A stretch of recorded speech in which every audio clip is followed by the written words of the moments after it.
We'd like to thank Cloud Foundry, our sponsor, for these podcasts from Cloud Foundry Summit in Frankfurt, Germany. Cloud Foundry gives companies the speed, simplicity, and control they need to develop and deploy applications faster and easier. It's open source, easy to iterate, and built to scale. Learn more at cloudfoundry.org.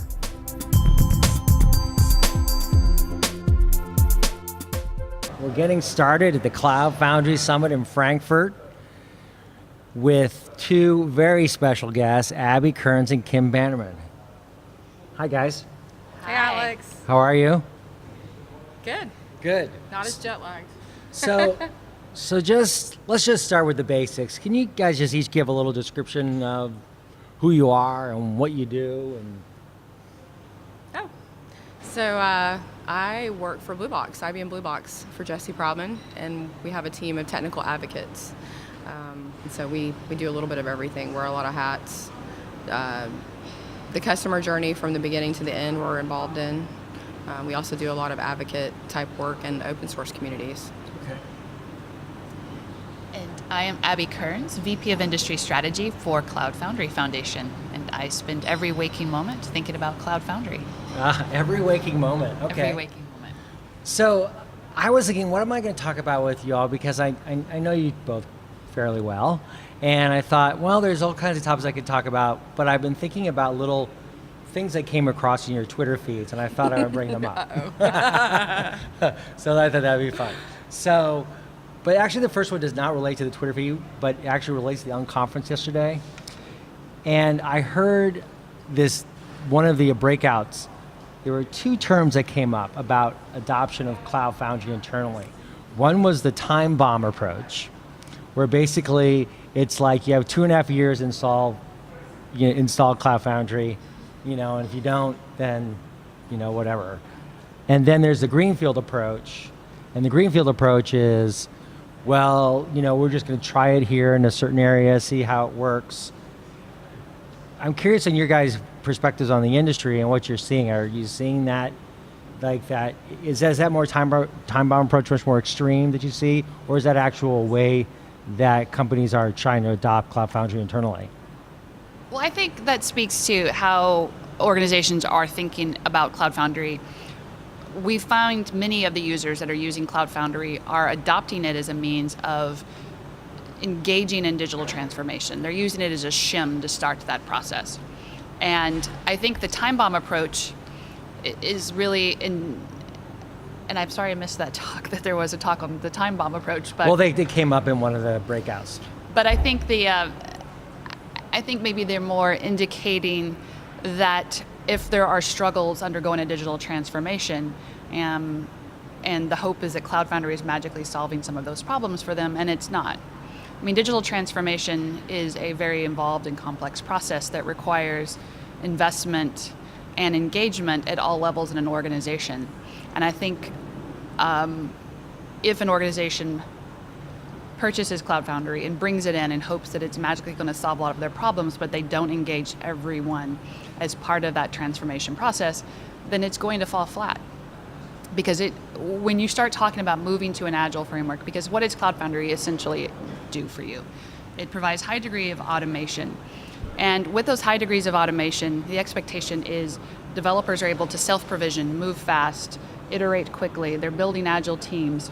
They are doing test-driven development. They have pipelines. They're moving quickly because the ultimate goal is how fast can I get code to production? And if you are hampered as a developer by rigid and existing change management processes and frameworks, and your entire organization isn't bought into that move fast mentality, then you're not going to be able to move fast. And so as an organization, you may look at that and say, oh, well, there's no ROI here because we're really unable to move as fast as we thought we could.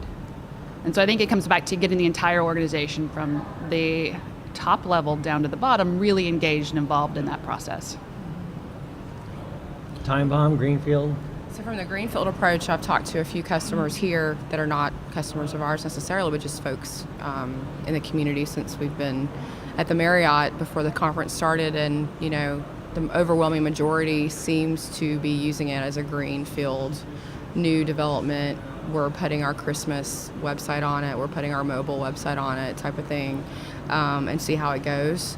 How does that approach and assure security questions and quality assurance questions like that? Because I keep hearing about that. Those are the major,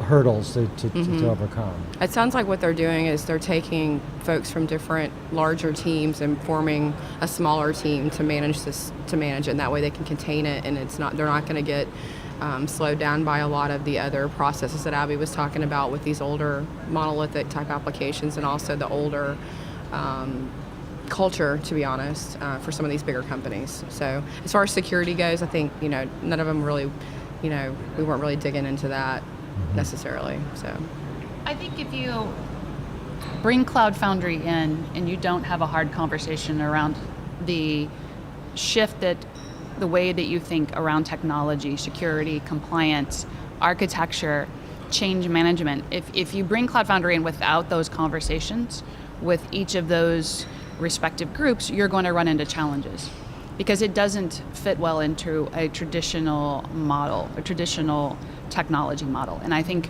if it's brought in and those conversations and those engagements aren't occurring, then it's going to run into roadblocks because it doesn't fit.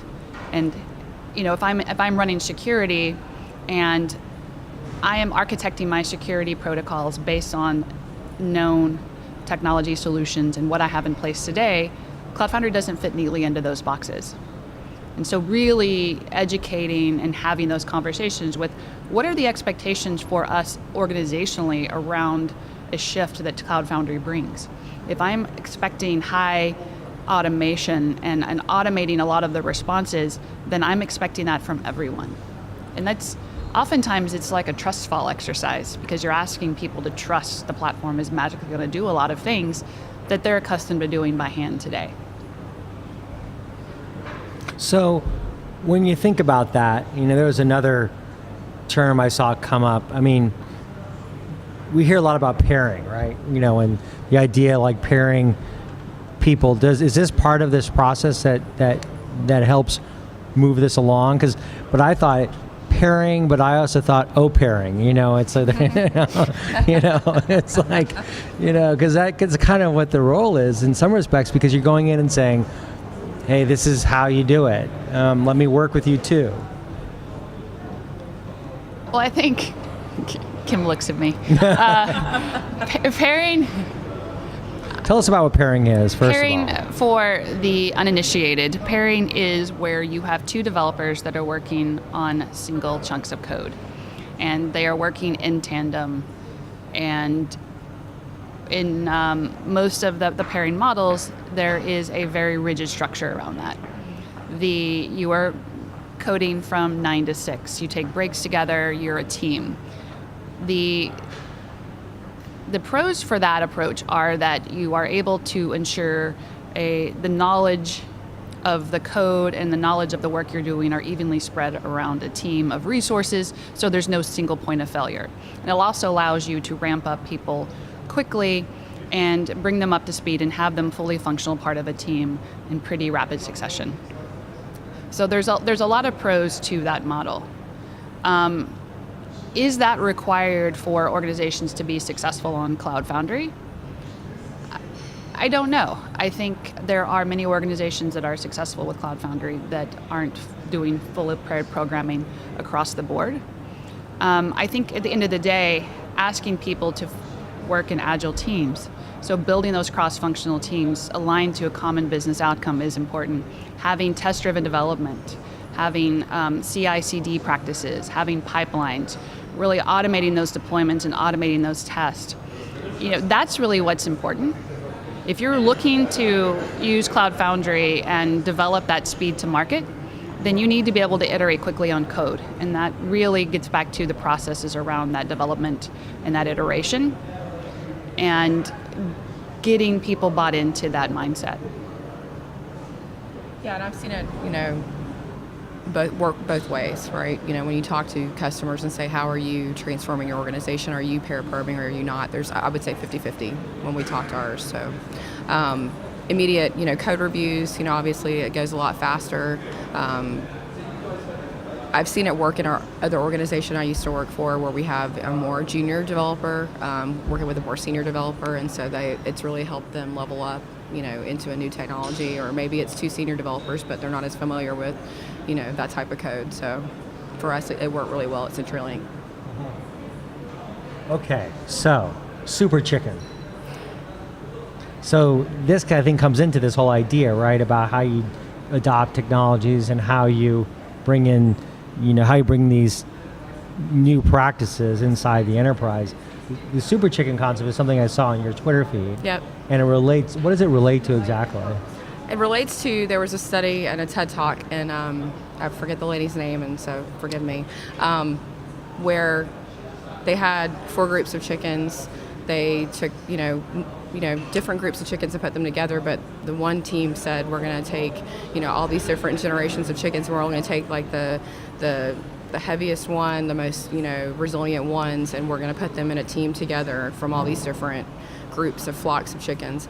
And so we're going to have the A players essentially in this one group. And so when they tested which groups were more productive versus others, they were assuming that the A chickens, or the really super chickens, were going to outperform everyone else. And really what happened was all the A players in one group at the same time ended up just killing each other. There was only 2 chickens left out of the entire thing. And so, kill each other? Yeah. That's fascinating. It's fascinating. And so there's analogies that can be made. You can say freakonomics with analytics here. You can say all these different things about why that wouldn't work in normal. Yeah, that's animals. You're comparing animals to people, but I think there's something that can be said that when you have so many A players that want to control everything all the time in one group, and you expect that group to be highly successful, and they're not, and you sit around and look at each other and go, why did that not work? Maybe because we need various groups of people that are strong in different things. This is a real problem, isn't it, Abby, would you say? This is why we, need more ideas around how you socially develop organizations. Well, I am a big proponent for diversity. And not just diversity of people, because that's important, but when we talk about diversity and we talk about having a diverse set of people around the table, using air quotes for the table, but having a diverse set of people around the table, also you want a diverse set of thought. Because at the end of the day, when we're trying, us within technology, we're trying to innovate, we're trying to do things fast, we're failing fast, we're innovating, we're trying to move quickly. I don't think you can ever say you innovate if there are not a diverse set of minds around the table. And to the A player comment, I think I'd say diversity at all levels. Because at the end of the day, if we all come from the same background, we all come from the same point of view, how are we going to challenge each other? How are we going to push each other? How are we going to ask questions and probe and drive enough conflict into the conversation to really generate good ideas and good innovation?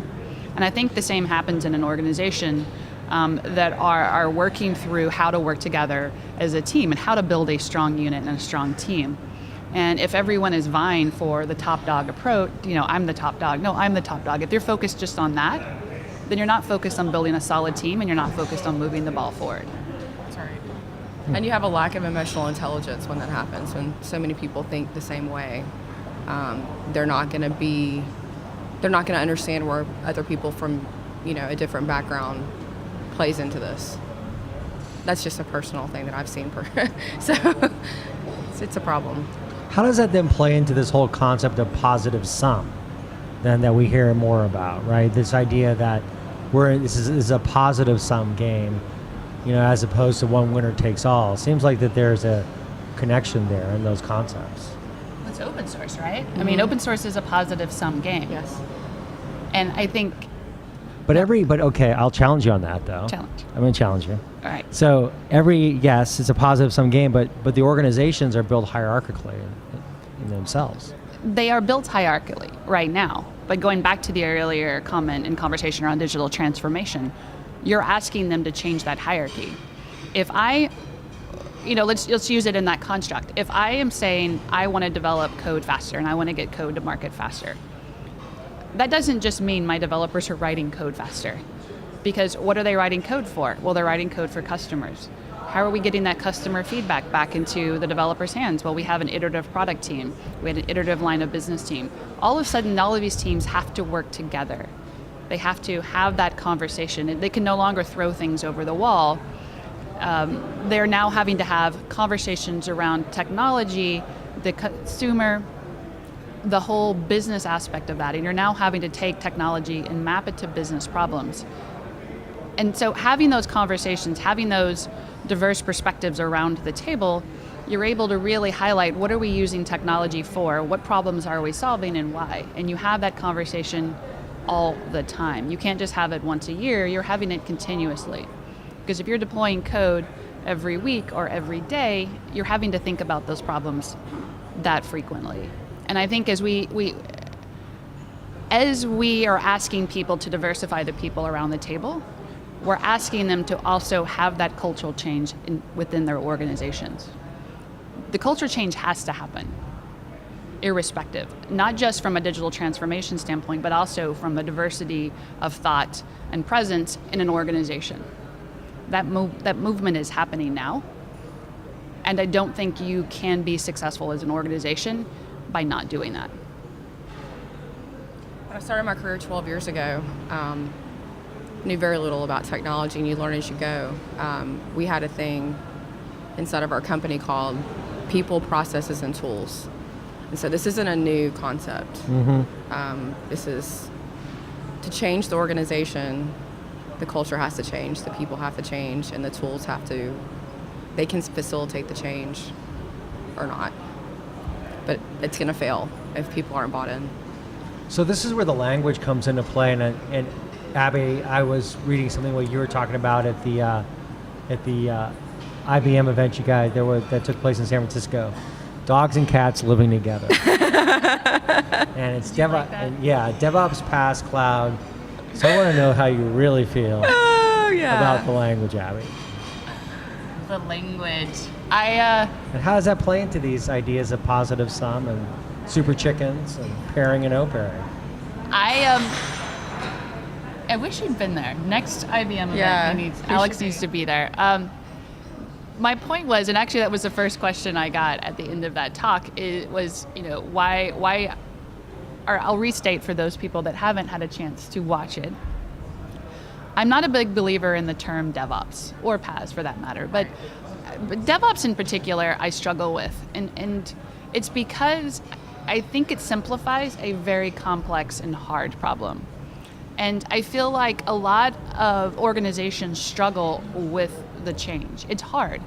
It is a many-year process for many large companies, and it is not something that's easy. It's not something that's easily done.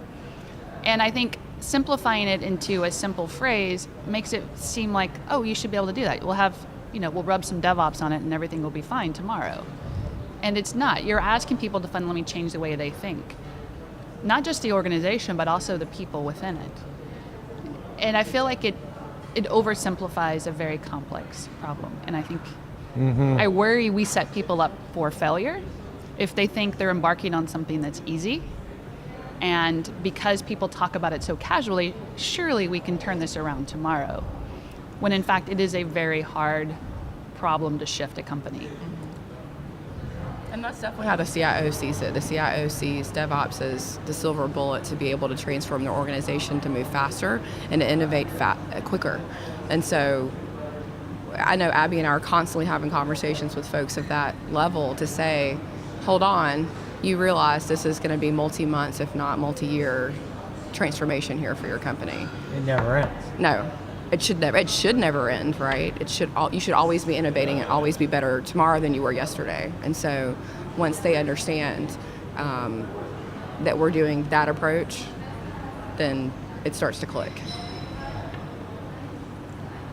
But it all started with her saying that I haven't written my slides. What do you want me to talk about? This is 2 days before we got started here at OCA. It was fantastic. And I said, just tell them that you hate DevOps. That's how you start your slides. And then you have a bunch of pictures and then you're done. And it was way better than that, trust me. But that's how it all started. So I guess my last question is, and how does this then relate to new concepts and like microservices, which we hear so much about? It seems like concepts like microservices force the issue a little bit more, because now you really have to think about what are you really trying to do here? You're trying to develop applications at scale to some extent, and you need to really then focus on scale. So that means focusing more on open source. It means focusing on this idea, understanding these concepts of the positive sum game and culture as it relates to super chickens. I mean, we could bring up all the language again and again. I think I forgot a few trends there. Yeah. But it seems like there's an accelerating factor that we're seeing right now. Would you agree? Absolutely. I think there is a frenetic pace to engage and become more software driven for Global 2000, Fortune 500 organizations. And to become more software driven, they're exploring all of the things. I need microservices because I want to write more smaller apps. I need to scale those out. And one of the challenges, we were actually talking about that in our industry SIG meetings yesterday, is that for many of these organizations that are competing with startups that don't have the legacy, they're not publicly traded, they don't have a board questioning all of their decisions on a daily basis, they have a lot more leniency to move fast, fail fast, and break things in a way that large enterprise organizations are not. And they're also able to put things out there, going back to your scale question, really quickly and easily, and not have to worry about getting bombarded with a scale and a size that many of the Fortune 500 and Global 2000 start off with day one. If I'm a Global 2000 and I launch a mobile app, I don't have to worry that I'm going to have like 10, 15, 20, 100 users. I have to worry about the millions of users that are going to be hitting that day one. And how do I maintain that scale? So for these organizations, as they talk about microservices, they have to think about, okay, well, I'm going to write a microservice, but this also needs to be enterprise grade. This needs to be running at a scale that my organization currently runs at. And that's very daunting and that is very complicated, which is why we see the shift towards running microservices, running containers, and using a platform to do that, because it is complicated, it is complex at that scale.